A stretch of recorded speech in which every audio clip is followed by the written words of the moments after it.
जब जीव मन को एकाग्र करके गुरु महात्माओं के सानिध्य में बैठकर जब जीव सत्संग सुनता है तो उसके अंदर की जो विकार होते हैं वह समाप्त होते हैं और उस जीव का कल्याण होता है। ऐसे तो हमारे शास्त्रों में तमाम प्रकार के उपाय दी गई है जिससे जीव का कल्याण हो जाता है। और जीव अगर भजन भी नहीं कर पा रहा है, उसके पास बहुत समय नहीं है, वह थोड़ा ही भजन कर पा रहा है, तो हमारे शास्त्रों में बहुत सारे ऐसे उपाय दी गई है जिससे उस उपाय को कर कर वह जीव अपनी कुछ जो मनचाहा चीज़ें होती है उसको पा सकता है। जैसे शिव पुराण में बताया गया है कि अगर कोई मनुष्य हो, बहुत धन से परेशान हो, उसके घर में बरकत नहीं हो रही है, कमाई आ रही है, बचत नहीं हो रही है, तो इसके लिए तो मैं तमाम बातें बता दिया हूँ, लेकिन मैंने शिव पुराण भी पढ़ रहा था तो दिमाग में आ गया तो मैं सोचा बता दूँ। ऐसे धीरे धीरे उपाय देना तो बंद कर दिया उन लोगों को। मेरा एक ही भाव है, नाम जप करो, सत्संग सुनो, बस धर्म से चलो, गुरु वाणी पर चलो, कल्याण हो जाएगा। कुछ करने की आवश्यकता नहीं पड़ेगा। मन में एक बार भगवान का चिंतन करोगे, ऐसा लगेगा भगवान आपके सामने प्रकट हो गए। भाव होता है ना, भगवान तो भाव के ही भूखे होते हैं। फिर भी आप उतना भजन नहीं कर पाते हो, आपके विचार उतना शुद्ध और पवित्र नहीं हो पाती है, तो हमारे शास्त्रों में जो उपाय दी गई है, आप उपाय करके अपनी जो समस्याएं हैं उससे मुक्ति पा सकते हो। तो अगर बेल का पेड़ होता है, बेल वृक्ष, अगर बेल वृक्ष में अगर सुबह 1 लोटा जल दिया जाए और शाम को सूर्यास्त के बाद वहाँ पर एक दीपक लगाया जाए हर रोज, तो शास्त्र कहता है इससे घर से गरीबी कट जाती है। गरीबी का मतलब मत कमाओ, सोए रहो, बस लोटा का पानी दे के पैसा, ऐसा कुछ नहीं होता है। तो शास्त्र का कहने का यह अर्थ होता है जिसे दोष होता है, दोष, तो उस दोष को इस विधि से समाप्त किया जाता है। जैसे आपके पैर में कांट चुभ गया हो, आपको चलने में बहुत असुविधा हो रही है, तो अगर उस पैर में जो चुभा हुआ कांट उसको निकाल दिया जाए तो आपको धीरे धीरे राहत होने लगेगी। तो ऐसे जो दोष है जिससे आपके कमाई में बाधा डाल रही है, आपके घर में धन भी आ रहा है तो धन रुक नहीं रहा है, बीमारियों में चला जा रहा है, मतलब दोष को कारण। तो जब आप सूर्यास्त के बाद बेलपत्र जहाँ पेड़ हो बेल वृक्ष का, वहाँ पर रोज अगर दीपक जलाओगे तो इससे माता लक्ष्मी प्रसन्न होती हैं और खुश होती हैं। इस शिव पुराण तो यहाँ तक भी कहता है कि अगर बेल के वृक्ष का जो अंदर का गुदा होता है उसको देसी गाय के घी में डुबोकर उसका हवन किया जाए, इससे भी माता जो लक्ष्मी होती है बहुत ही ज़्यादा प्रसन्न होती है। बेल के जो 3 पत्ते होते हैं, जो बीच वाला पत्ता ऊपर का एक होता है, उसको अंड वाला भाग जो ऊपर का होता है वो शिवलिंग की प्रतीक माना जाता है, जो बीच वाला पत्ता होता है। तो अगर आपके पास बेल का फल नहीं मिल पा रहा है, और सीजन में तो बेल का फल मिलेगा नहीं, तो आप बेल के पत्ते भी देसी गाय के घी में डुबोकर उससे भी हवन कर सकते हैं। इससे क्या होता है कि आपके घर में जो दोष है वो दोष समाप्त हो जाता है। लेकिन जीव करने के लिए तैयार नहीं, भले तो पीड़ा में रहेगा, उसका जो धन है फिजूल खर्चा होता रहेगा, उसको मंजूर है, लेकिन वह ये सब क्रिया करने के लिए तैयार, उसकी दुर्भाग्य है, वो नहीं करेगा। मैंने कितनी बार बोला हूँ प्रेत पीड़ा के लिए कि अपने घर में आप शमी का जो लकड़ी होता है, शमी की लकड़ी से घर में हवन करो, इससे घर में प्रेत पीड़ा से राहत होती है। प्रेत पीड़ा भी एक दोष की ही वजह से घर में या किसी के ऊपर आती है। देखिए हमारे शास्त्र में सारी उपाय बताई गई है, लेकिन उस उपायों का मार्गदर्शन हम नहीं करते हैं, सिर्फ एक दूसरे के सहारे आश्रित हो गए हैं। समस्या हो गई तो एक ठीक कर देंगे, कौन दिन ठीक करेंगे। ये समस्याएं किसी न किसी बहाने हमेशा कुछ न कुछ लेकर उठती रहेगी। इसलिए समस्याओं से मुक्ति पाना है तो अपने शास्त्रों का मार्गदर्शन करो, गुरु के सानिध्य में बैठकर सत्संग सुनो, सारे समस्याओं का समाधान हो जाएगा। अच्छा, कितने लोग को मैं देखता हूँ घर में पूजा है या रुद्राभिषेक कोई करा रहा है घर में, जाएंगे दौड़े दौड़े बेल का जो पेड़ होता है उसमें से बहुत बड़ी बड़ी उस पर डाल ही तोड़ के चले आएंगे। ये बहुत बड़ा दोष लगता है। हमारा शास्त्र कहता है कि जिसके घर में पूजा है, जो पूजन कराने वाला है घर में, वही जाए और पहले बेल वृक्ष देवता को प्रणाम करे। श्री फलाय नमः, श्री फलाय नमः 2 बार इस मंत्र का जप करे। उसके बाद इस मंत्र को बोलने के बाद उससे प्रार्थना करे कि हे बेल वृक्ष देवता, मैं आपके इस जो पत्र है इसको मैं निकालना चाहता हूँ पूजा के इस काम के लिए, मैं ले जाना चाहता हूँ। देखो, किसी के घर में जब कोई अनजान व्यक्ति आता है तो कोई सामग्री ले जाता है तो पूछ के ले जाता है ना। अगर बिना पूछे ले जाए तो अच्छा लगेगा? नहीं अच्छा लगेगा। तो चाहे मैं कई बार चर्चा भी कर दिया हूँ, किसी भी वृक्ष के पत्ते को उतार रहे हो, किसी भी पौधे के पत्ते को उतार रहे हो, पहले उससे आज्ञा लो। आज्ञा लेने के बाद ही उस पत्ते को उतारो। बेल पत्र आप घर पे ला रहे हो तो पहले उसको 1 दिन पहले पानी में भिगो लो। जैसे कल पूजा है, आज तोड़कर सूर्यास्त के पहले आप उसको पानी में भिगो लिए। फिर सुबह क्या किए, उस पानी में से पत्ते निकाल कर उसको पोंछ कर उस पर कुछ नाम लिख दिए, ओम लिख दिए, शिव लिख दिए, राम लिख दिए, कुछ भी लिख दिए, ठीक। उसके बाद भगवान को अर्पित कर सकते हो। ओम नमः शिवाय, नमः शिवाय, ओम श्री शिवाय नमस्तुभ्यम, सारे संकट से दूर, श्री शिवाय नमस्तुभ्यम। इस मंत्र का भी जप करूँ, बहुत ही गुणकारी मंत्र यह है। बात समझ में? बेलपत्र किस दिन नहीं तोड़ना चाहिए? सोमवार, अमावस और पूर्णिमा, ये 3 जो मैं नाम बताया हूँ, ये 3 नाम पर क्या बेलपत्र नहीं तोड़ना चाहिए। अमावस, पूर्णिमा और सोमवार, इन दिनों में नहीं तोड़ना चाहिए बेलपत्र, दोष लगता है। यह शिव पुराण कह रहा है। शिव जी तो देखो बहुत ही दयालु है, वो कब किसके ऊपर प्रसन्न हो जाएंगे कोई नहीं जानता है, लेकिन अपना भी भाव ऐसा होना चाहिए। हर व्यक्ति कंठी माला लेकर दौड़ने लगता है, मन की भाव होता ही नहीं है। देखिए, जब से आपके मन की भाव न हो, मन की पवित्रता न हो, आप कितनों पूजा पाठ करो कोई फायदा नहीं।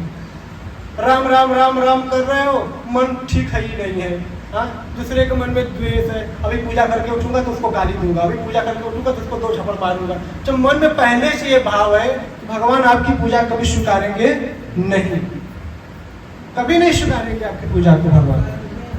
तो भगवान उस व्यक्ति की, उस जीव की पूजा को स्वीकारते हैं जिसका मन पवित्र होता है, जो हृदय का कोमल होता है। भगवान उसके साथ सदैव चलते हैं। हाँ, जिसका मन कपटी हो, जिसके मन में दया की भाव न हो, भले से वो पूरे जन्म की कमाई खा रहा हो, खूब तरक्की कर रहा हो, वो बात की बात है, वो पूरे जन्म की इसकी पुण्य है, उसको खर्च कर रहा हो और उसको लग रहा है मैं पूजा पाठ नहीं कर रहा हूँ, मैं तरक्की कर रहा हूँ, तो उसकी दुर्भाग्य है। वो जो सोच रहा है ना, वो बड़ी मूर्खता उसकी बात है। बस गोदाम भरा उसमें से खा रहा है, आगे के लिए तो जुट ही नहीं रहा है। उसको दुर्भाग्य कहा जाएगा कि जो धन रखा हुआ है, जो पुण्य जुटाया हुआ है, उसमें से वो जल्दी जल्दी खर्च कर रहा है, ताकि आगे चल के वो पूर्ण से निर्धन हो जाएगा। जब पीछे की प्रारब्ध, आगे की प्रारब्ध खराब होगी ना, तो डायरेक्ट ब्लास्ट हो जाओगे, एकदम खत्म, न घर के न घाट के। इसलिए भगवान का पूजन पाठ करने से बड़ी कृपा होती है। जीव के अंदर हर समस्या से लड़ने की पावर होती है, क्षमता होती है। आप घी क्यों खाते हो, फल फ्रूट क्यों खाते हो, काजू बादाम क्यों खाते हो? ताकि हमारे अंदर शक्ति रहे, है कि नहीं, बल रहे, है कि नहीं। कोई भी काम हो मैं आसानी से उसको कर लूँ। जब आपके अंदर बल ही नहीं होगा तो 1 लीटर का पानी भी उठाने में आपको दिक्कत होने लगेगी, है कि नहीं।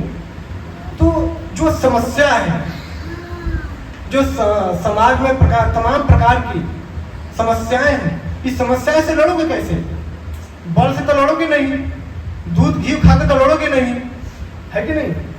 अब ये इसका बल तो दूसरे जगह लगेगा, कितने आजकल लोग डिप्रेशन में नहीं है, तनाव में आकर कितनों घी दूध खाकर तंदुरुस्त है, तनाव में आत्महत्या कर ले रहे हैं, फांसी लगा ले रहे हैं, जहर खा ले रहे हैं। भाई उनके अंदर वो क्षमता नहीं है, वो शरीर तो बलवान है लेकिन वो आत्मबल नहीं अंदर है, वो सहनशीलता अंदर नहीं है। वह कहाँ से आएगा? भजन से आएगा। परमात्मा के जब आप सुमिरन करोगे, उनके नाम का चिंतन करोगे भगवान का, तो वो बल वो शक्ति आएगी। जब जब आपके सामने समस्याएं विराट रूप लेकर प्रकट होगी, उस समस्याओं से लड़ने की आपके अंदर क्षमता होगी, वही देव शक्ति जब आपके अंदर रहेगी, तो जब आप पूजा पाठ किए ही नहीं रहोगे, कभी भगवान का भाव भजन करोगे ही नहीं, तो मन तो डिप्रेशन में बना ही रहेगा, समझ रहेगी ही नहीं, क्षमता रहेगी नहीं, बस उल्टा सीधा काम कर लोगे, हर एक दूसरे से गाली गलौज करोगे, क्योंकि आपके अंदर वो क्षमता नहीं, सहनशीलता नहीं रहेगी। जो भजन करता है उसके अंदर देव शक्ति होती है, जिसके अंदर देव शक्ति होती है वो हर समस्या से लड़ने की क्षमता रखता है। इसलिए मैं बार बार कहता हूं, सत्संग सुनो, ध्यान करो भगवान का, सुबह शाम ओम का जप करो, ओम करो या राम कहो, जब शिव कहो, 3 मूल मंत्र इसमें से कोई भी जपो, दिन भर ओम ओम ओम ओम करते रहो, राम राम करते रहो, कोई भी एक मंत्र पकड़ लो, जप करो, कल्याण हो जाएगा। जप करने का यह मतलब नहीं कि आप दिन भर बुरा काम करो और फिर आओ घर पे हाथ मुंह धो के राम राम करो। देखिए एक कलयुग है, ये कलयुग में जो बुराई है यह चरम सीमा तक पहुंचती चली जाएगी, इसकी संख्या बढ़ रही है। इससे बचने का मात्र एक ही उपाय है, भजन। अगर भजन से विमुख रहोगे तो छोटे छोटे बच्चे भी देख रहे हो ना, जो जिनको भी बोलने नहीं आता है, वो भी कहते हैं हम बहुत गुस्से में हैं, हमको गुस्सा आ रहा है, ऐसे बोलते हैं। मतलब ये सब क्या है? कलयुग का असर, कलयुग का असर। और उस बच्चे को बचाना है, बचाए कौन? उसके माता पिता। अगर पहले से उस बच्चों पर ध्यान नहीं दिए तो वही बच्चा आगे चलकर एक शैतानी हरकत करने लगेगा, फिर तुमको जीना हराम करेगा आपका। कलयुग में बच्चों को सही संस्कार दो, उनके अंदर वैसा गुण डालो, ऐसा बीज डालो जिससे उनका मन हमेशा शांत रहे, तभी तो वो आपका सेवा करेंगे बस बुढ़ौती में, है कि नहीं? बच्चों को पर ध्यान ही नहीं है लोगों का। बच्चा बस पढ़ रहा है, घर पे आ रहा है, पूजा पाठ ध्यान, कोई भगवान का नाम का जप नहीं कर रहा है, कोई शास्त्रों अध्यात्म के जो भी पुस्तक है उसका मार्गदर्शन नहीं कर रहा है, तो उस व्यक्ति के अंदर क्रोध ही रहेगा ना, गुस्सा ही रहेगा। देखिए कोई मोबाइल हो, कोई कंप्यूटर हो, कोई भी चीज हो, अब कंप्यूटर है, लैपटॉप चलाते हैं, उसमें एंटीवायरस को भराते हैं कि नहीं? क्यों भराते हैं? एंटीवायरस क्यों डलवाया जाता है? सेफ्टी के लिए, है कि नहीं? जो और वायरस है उससे लड़ने की उसके अंदर क्षमता रहेगी, है कि नहीं? हाँ, तो उसमें क्या डलवाया जाता है? एंटीवायरस। अब सोचो वो तो यंत्र है, कोई भी चीज है, सबकी एक कैपेसिटी बनी है, सबकी एक सुरक्षा के लिए एक व्यवस्था बनाई गई है कि नहीं है? अगर आपके घर में कोई बिजली व्यवस्था है, वहाँ बहुत जाते लाइट अच्छी नहीं दे रही है, लोग वहाँ पे क्या इंतजार करते हैं? स्टेबलाइजर का, उसका भी सिस्टम लोग बनाते हैं ताकि बिजली अच्छे से हमारे जो भी यंत्र में चला रहा हूँ उस पर अच्छे से पहुँचे, काम करे। तो आप तो जीव हो ना, आपके भी अंदर तो कोई ना कोई एंटीवायरस होना चाहिए जिससे आपकी जो अवगुण है उस अवगुण से लड़ने की वो क्षमता रखे। वह क्या है? भगवान के नाम है। जब भगवान के नाम लोगे तो जो आपके अंदर अवगुण है उससे वो लड़ने की क्षमता रखेगा, उस अवगुण को क्या करेगा? भगा देगा उस नाम से, भगवान के नाम से। इसलिए कहता हूँ भगवान के नाम लो, भगवान के नाम से ही आपका कल्याण होगा। अभी आप सोचोगे भगवान का नाम लेने से क्या फायदा? फायदा है तो इतना है कि मैं गिना नहीं सकता हूँ, फायदा है तो इतना है कि मैं गिना नहीं सकता हूँ। इसलिए निस्वार्थ भाव से भगवान में लगो। मैं हर रविवार को कहता हूँ कि जो इच्छा से भगवान में लगता है कि हमारे मनोकामना की पूर्ति हो जाए, अगर हो भी गया, उसकी श्रद्धा लग गई भगवान में, तो भाई उसके अंदर कोई और कामना होगी, हो सकता है न हो, फिर कहेगा कि भगवान हमारे साथ ऐसा कर दे, भगवान हमारे साथ वैसा कर दिया। इसलिए भगवान में निस्वार्थ भाव से लगा जाता है और भगवान में पूरा भरोसा रखो और अपना धर्म कर्म जो करते रहो, भगवान का नाम लेते रहो, जो गृहस्थी में हो वो अच्छे से अपना जीविका चलाते रहो, तो कोई जीवन कितना अच्छा से चलता है। आप भगवान का नाम लोगे नहीं, जहाँ बैठो वहाँ पंचायत करोगे, फिजूल बातें करोगे, टाइम नहीं पास हो रहा है तो मोबाइल चलाओगे जाते से जाते। भाई देखो, अपने समय को अगर बहुत ज़्यादा दुरुपयोग में ले गए तो समय को जब तमाचा लगेगी तो रोने के अलावा कुछ और आवाज़ें निकलने वाली नहीं है। समय बोलता नहीं है, मात्र तमाचा ऐसा समय को मारता है कि अब छौड़िया के गिर जाओगे, उठने लायक भी नहीं रहोगे। इसलिए समय के महत्व को समझो, समय का कभी दुरुपयोग नहीं करना चाहिए। मैं बार बार आप सभी लोग से कहता हूँ कि अगर आपके पास काम नहीं है तो किसी का बुराई मत करो, किसी का निंदा मत करो। अपने घर में झाड़ू लगाओ, अपने शीशा जो है, खिड़की जो उसको पोछो। आपके घर में पंखे होगा, पंखे को साफ करो, घर में 2 बार झाड़ू लगाओ, घर में झाला मारो, घड़ी साफ करो, घर में कपड़े उसको कपड़े को फोल्ड अच्छा से करके अच्छे से उसको सजा के घर के रखो। खाली समय में ये सब तो काम कर सकते हो। जो अपने समय को आप फिजूल में गंवा रहे हो, अगर मैं किसी का बुराई करता हूँ तो जो जिसका मैं बुराई कर रहा हूँ उसका पुण्य, हमारा जो पुण्य है उसके पास जाता है, उसके पाप हमारे पास चला आता है। तो आप किसी का पाप बटोरोगे, किसी का पाप बटोरोगे। आप वही तो कहते हो, अरे उसका मत नाम लो, पाप छछा जाता है। आप वही कहते हो ना, उसका नाम मतलब पाप छछा जाता है। इसका मतलब क्या है भाई? देखो, आप कई भाषा है, हमारे पूर्वज लोग का कैसे बातें चले गए जो आज सत्यता के रूप में मानी जाती है, जो भी बातें होते हैं। तो अगर किसी बुरे व्यक्ति को बार बार याद करते हो ना, तो उसकी जो कर्म है बुरा वो आपके पास चला आता है, जो आपका पुण्य है उसके पास क्या होता है, ट्रांसफर हो जाता है। इसीलिए किसी बुरे व्यक्ति को ज्यादा याद नहीं करना चाहिए, नहीं करना चाहिए। लेकिन लोग माने कहाँ? कलयुग महाराज सर पे बैठे हैं, काहे को मानेंगे? हम बुराई करेंगे भैया? किसी का बुराई करने से किसी का बुरा हो जाता तो हर व्यक्ति के पीछे कोई बुरा व्यक्ति खड़ा है बुरा करने के लिए, है कि नहीं? किसी के सोचने से किसी का बुरा होता नहीं है। हो सकता है कि उसका निंदा करने से पहले तुम्हारा ही बुरा हो जाए। इसीलिए जो करेंगे सो वो करेंगे, उनके ऊपर छोड़ दो। अगर कोई आपको गाली देता है, एक बार भगवान के ऊपर छोड़ के देखो, प्रभु जो करना है आपको करना है। आप वही कहते हो ना कि किसी का बुरा मत सुनो, न निंदा करो।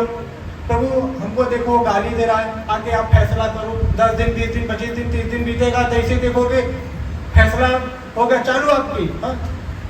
आपकी जो तपस्या, उसको तपस्या ही कहे, जो क्षमता सहन, जो आप उस बात को सहे, वो भी एक तपस्या है, जितना दिन तक सहे।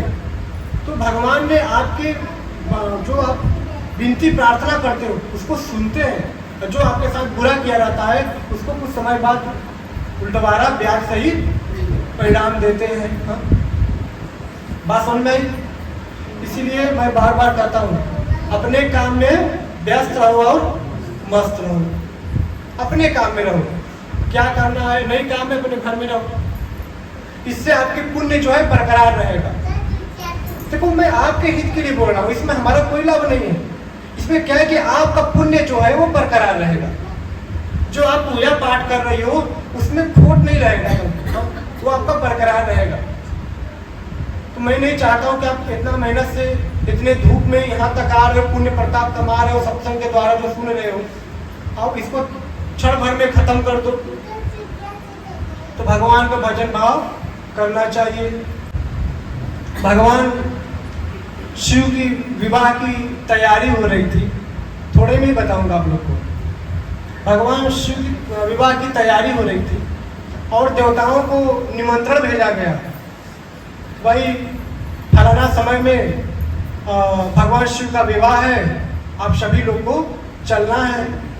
अच्छा, शादी विवाह होता है, हर लोग पहले से तैयारियां करते हैं ना। अब भाई भगवान शिव को भी तैयारी होने लगी पहले से कि क्या कैसे बारात चले कैसे ना चले। देवी देवता आपस में मीटिंग करने लगे। और जो देवी देवता का औरत देवियां लोग हैं वो लोग भी अपना पहले से श्रृंगार के चक्कर में पड़ रहे, क्या पहनेंगे क्या नहीं पहनेंगे। भाई बारातें चला गया ना, तो महिलाएं जैसे होती नहीं हो, एक दिन पहले से क्या पहनना क्या नहीं पहनना है। तो जो देवियां होती थी वह लोग तैयारी करने लगी अपना कि आपको क्या पहन के चलना है भगवान शिव के बारात में। तो शादी नजदीक आ गई और सारी तैयारियां हो गई शिव जी की। और शिव जी ने कहा सबको निमंत्रण दो, जो हमारे भूत प्रेत जो भी है सबको निमंत्रण दो, सब हमारे बारात में चलेंगे। हाँ, सारे भूत प्रेत को निमंत्रण दे दिया कि देश विदेश हर जगह का निमंत्रण सबको दे दिया गया भाई। हाँ, तो चाऊ माऊ वाले भी आ गए भाई, तो वो जो चाइना वाले वो भी भूत प्रेत सब आ गए। हाँ, नेपाली जो छोटे छोटे आँख वाले सब लोग, सब नाटक होते, सब भूत प्रेत उपस्थित हो गए शादी वाले दिन। तो लोगों ने कहा कि भगवान शिव का श्रृंगार कैसे हो। अब यहाँ तो कोनो ब्यूटी पार्लर तो मिलेगा नहीं। तो लोगों ने कहा कि नहीं श्रृंगार हो जाएगा। तो 400-500 जो सर्प नाच रहे थे भगवान शिव के बारात के जाने की खुशी में कि बारातें चलत है, सारे सर्प अपन छोटे बड़े सब नाच रहे थे। अब एक लोग गए बोले कि जो इसमें 25-30 पतले पतले हैं इसमें सर सब बाहर आ जाए। उसमें से भी छटैया कर लिए, जो पतले पतले थे लंबे लंबे उनको ले लिया गया। अब भगवान शिव को कुंडल के रूप में, कंगना के रूप में पहना दे गया दोनों हाथों में, उनके गले में हार के रूप में पहना दिया गया। और पिभल की भाई वो क्या वो लगता है माउर। अब माउर कहाँ से आई, पिभल की चिंता मत करा, पतले पतले जो सर्प वही लटका दिए गए जुड़ा बना के शंकर जी के, वो भी हो गया। शंकर जी का पूरा श्रृंगार हो गया। और शंकर जी के गले में भी सर्प तो है ही है। जितना श्रृंगार करना बना उतना श्रृंगार हो गया। ये हुआ क्या भाई ठीक नहीं लग रहा है। अब कान में भी तो कुछ पहने ही नहीं, अब गए बिच्छू पकड़ के लिया है, चपका दिए दोनों का। अब सही है, अब सही है, बिच्छू चपका दी। अब इवर कभी जी सुंदर तो नहीं लगत हुआ। एक लोग बोले रुको अभी, गए वहां से राख लाए शमशान में से, भस्म पोत दिए पूरा। अब पूरा आप बोले कि अब ठीक है भगवान शिव। हाँ, एकदम नंगा भड़ंगा एकदम। अब जिस पर बैठे थे मृग पर वही रिपोर्ट दी गई, अब ये किसे बनाई देखे, पतला का गए सर्प लाए, उसी को पहना कर बना बांध दिए कमर में वही मृग। उसके बाद हुआ कि अभी दुल्हा अधूरा है, माला तो ना पहन गई। एक लोग बोले उसमें से कि रुको लाता हूँ माला, गए खुमरारा बजे के लिए आए। और एक लंबा का सर्प लिया, उसी में पहना के उसी में माला में उनके गर्दन में डाल दिए। अब एकदम शिव जी एकदम सुंदर लगने लगे। शिव जी का श्रृंगार तो हो गया। देवियां भी चल दी अपना, जो देवी देवताओं की सुंदर सुंदर देवी देवता, सुंदर सुंदर देवियां भाई देवी देवता है। तो जब बारात में लोग चले फिर तो कुछ देवता देखने के लिए आए भगवान शिव को कि शिव जी कैसे श्रृंगार करके कैसे बारात लेके चल रहे हैं। तो जब देवता देखो तो हाहाकार मच गया, अरे बाप रे बाप ये क्या होगा, इधर बाराती में से हम लोग भगा जाएंगे एकदम। तो देवियां भी आई देखने के लिए, अरे राम राम राम राम कि भल कि अब देवता लोग मीटिंग गई ना आपस में, चला हमने आगे आगे चले जाएंगे। पहले ये आगे आगे चले तो बारात लौट जाएगी। हाँ, मैना की लड़की थी, अगुवाई के कर रहा नारद जी का। अब वही तो नारद जी कर रहा भैया, बारात निकल गई, नंदी को बैठ कर अपना, हाँ पीछे भूत प्रेत अपन नाचत पान, नागिन डांस पर करत पान अपन। भूत प्रेत को उनके गला ना बात है, उनके चट्टे हाथ बा, हाँ कुछ सर पार उड़ के डांस करत पाए। आगे आगे देवता, पीछे पीछे शिव जी का बारात चलत बा। तो बारात निकला तो पहले लड़का कुल दौड़ के जाना देखा बदे। तो और जो घर के मेन अगुआ होते हैं वो लोग माला फूल लेके जाते हैं स्वागत करने के लिए। एक बुढ़ा देखा तो बड़ा सुंदर दूल्हा बा भाई, आगे के देवता रहना, और सबसे सुंदर तो हरि भगवान कृष्ण ही रहना हुआ, एकदम सुंदर थे, एकदम लप लप लप लप उनकी चेहरा कर रही थी। बड़ा खुश हुए कि दूल्हा कहा, बड़ा दूल्हा तो बड़ा सुंदर है। तो वृद्ध व्यक्ति जाके पूछ बैठे, आप दूल्हा हमन? तो देवता बोले नहीं, हम दुल्हा ना आई, दुल्हा तो पीछे आवत हूँ। वो वृद्ध व्यक्ति सोचा कि जब बाराती इतना सुंदर है तो दुल्हा कितना सुंदर होगा। मन उनका गदगद हो गया एकदम। चलत रहा लाम जूस। अब मन बाराती का स्वागत आवला ना, पहले लोग पानी उनी पिलाते हैं, आता है तो अब एक लोग लाए देवता लोग को जूस पिलाने के लिए। देवता ऐसे जूस ले रहे हैं, तब से एक लोग कपड़ा भूत भूत नाचत बा, तब से ऊपर लोग हाँ देखा, तब से वह गिरने लगा जूस। तो देवता बोले, करे तुम्हारा जूस नीचे गिरा है। बोले जूस को छोड़ो, वो देखो बिना सर वाला नाच रहा है, छोड़ के भागे पर आए। जैसे जैसे गांव के नजदीक बारात पहुंची और शंकर के बारात को लोग देखे, भागने लगे लड़के। कौन गांव गांव छोड़ के भागने लगे, घर में घुस गए, एक भी भूत तक सब मर जाएंगे। तो महिलाएं भी देखने के लिए उत्सुक हुई कि दुल्हावा देखी कैसन बा। भाई देखा गांव में बारात आवला तो पहले महिलाओं हर देखती है ना कि दुल्हावा कैसन बा। तो सब महिलाएं अपने घर के आगे पीछे रोड पे खेलने लगे, कौन दुल्हावा कैसन बा। लड़का भागत बा चिल्ला चिल्ला के, काहे भागत हुआ।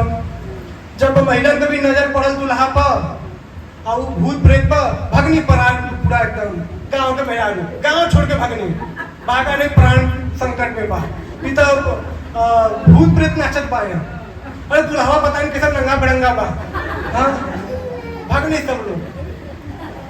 गांव छोड़ के सब महिला भाग गई। कहीं एक लोग के घर में अगर घुस गई तो सबका प्राण संकट में हो जाएगा। ये तो भूत बा, कोई के भी ऊपर चढ़ सकत है, हाँ? सब भागे। अच्छा बारात नजदीक आई। जब मैना बेचारी आई, उस हाँ लड़की की माँ देखी शिव जी को तो परचन का जो थाली था फेंक के भागी। हाँ बोले क्या हो गया, लड़की का ब्याह न करो वहाँ। पता नहीं कौन वो किस्मत में ऐसा लड़का को। तो नारद जी को बुलाया गया कि अगुआ को बुलाओ। तो छोटे को बताएंगे, बहुत लंबा समय लग जाएगा, बहुत 60 में बताएंगे, समय नहीं है ना। तो अगुआ को बुलाया गया। मैना जी तो नाराज, मैना जी एकदम नाराज। हम पर लड़की का ब्याह ही नहीं करेंगे, हमारी लड़की कुंवारा रह जी तक से। अगर हमारी लड़की वो लड़का से ब्याह हो तो हम आत्महत्या कर ले, जाके हिमालय पर कूद के प्राण दे दे, तो क्या हमारी लड़की ब्याह ना करें। अरे नंगा बिड़ंगा कुल घरे में स्कूल साफा साफा, बता हमारी लड़की सुंदर का इतनी कोमल जैसी, और वो लड़का कैसा, जमीन आसमान का फर्क है।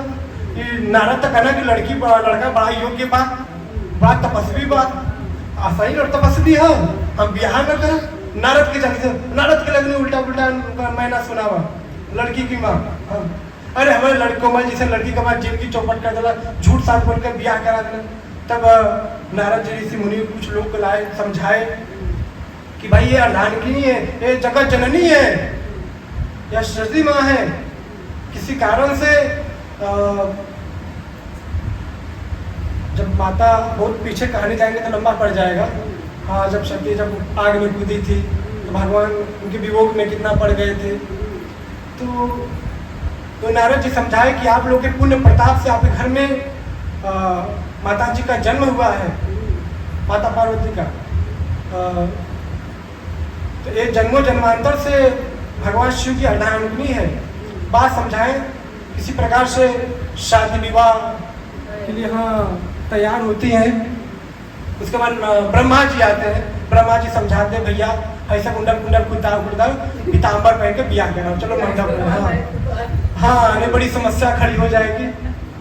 तो भैया गए अंगने में ब्याह के लिए, नाव नाई बेचारी कहीं भैया कुछ चाह, मतलब होता है ना उन लोग का कुछ बनता है। भगवान शिव बोले कि हम क्या देंगे, तो वो एक सरफा उठा कर बोले ले लो। अब धीरे से हाथों में इसे थाम ली, जब हाथ खोली तब सौरभ उछल पड़ी, नान भी होश। अरे कैसा दुल्हा बा एकदम कीड़ा मत थमा देता बा सर।